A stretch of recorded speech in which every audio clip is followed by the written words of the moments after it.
Just તમને હોસ્પિટલમાંથી કહેવામાં આવ્યું છે અથવા તો કોઈ ડૉક્ટરના દ્વારા કહેવામાં આવ્યું છે એટલે હાલ ને હાલ બાયપાસ કરાવડાવી દો, હાલ ને હાલ સ્ટેન્ટ કરાવડાવી દો, એ ચક્કરમાં ના પડવું. હેલો ફ્રેન્ડ્સ, હું છું doctor Swapnil Shah. Lifestyle wellness અમદાવાદમાં વેલનેસ ફિઝિશિયન તરીકે પ્રેક્ટિસ કરું છું. આજે અમારા એક પેશન્ટની હું તમને સ્ટોરી શેર કરવા જઈ રહ્યો છું.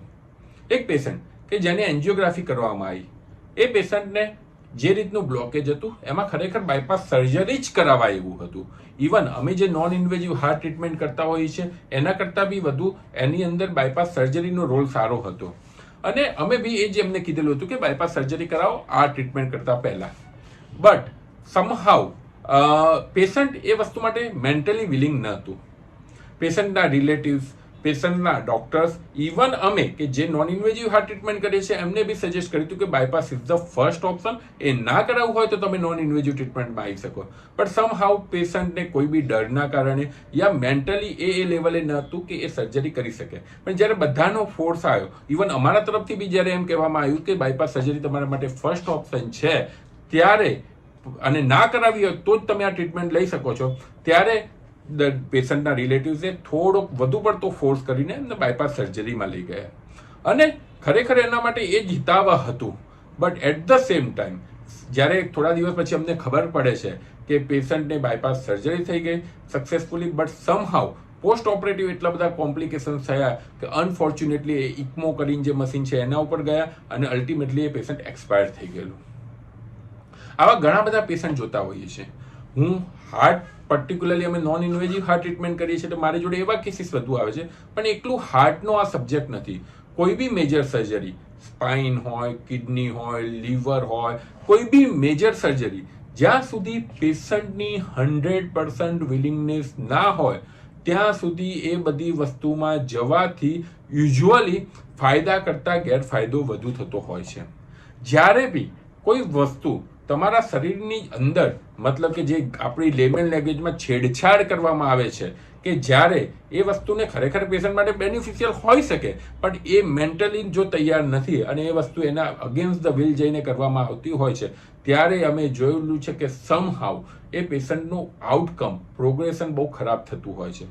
માટે જ જસ્ટ તમને હોસ્પિટલમાંથી કહેવામાં આવ્યું છે અથવા તો કોઈ ડૉક્ટરના દ્વારા કહેવામાં આવ્યું છે એટલે હાલ ને હાલ બાયપાસ કરાવડાવી દો, હાલ ને હાલ સ્ટેન્ટ કરાવડાવી દો, એ ચક્કરમાં ના પડવું. એન્જિયોપ્લાસ્ટી સ્ટેન્ટ પહેલા 6 કલાક સુધી તમારી જિંદગી બચાવતો હોય છે.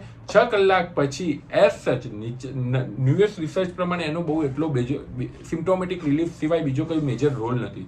એમ જ બાયપાસ સર્જરી ક્યારેય ઇમરજન્સીની અંદર હોય જ ના શકે. બાયપાસ સર્જરી હંમેશા પ્લાન્ડ સર્જરી હોય છે.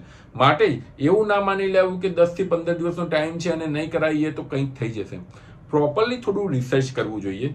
શું નેચરલ બાયપાસ થેરાપી છે, તમારું હાર્ટનું કોલેટરલ સપ્લાય શું હોય છે, એના વિશેનું થોડું રિસર્ચ કરવું જોઈએ. અને હવે સાયન્સના હિસાબે ઘણી એવી ટ્રીટમેન્ટ આવી છે.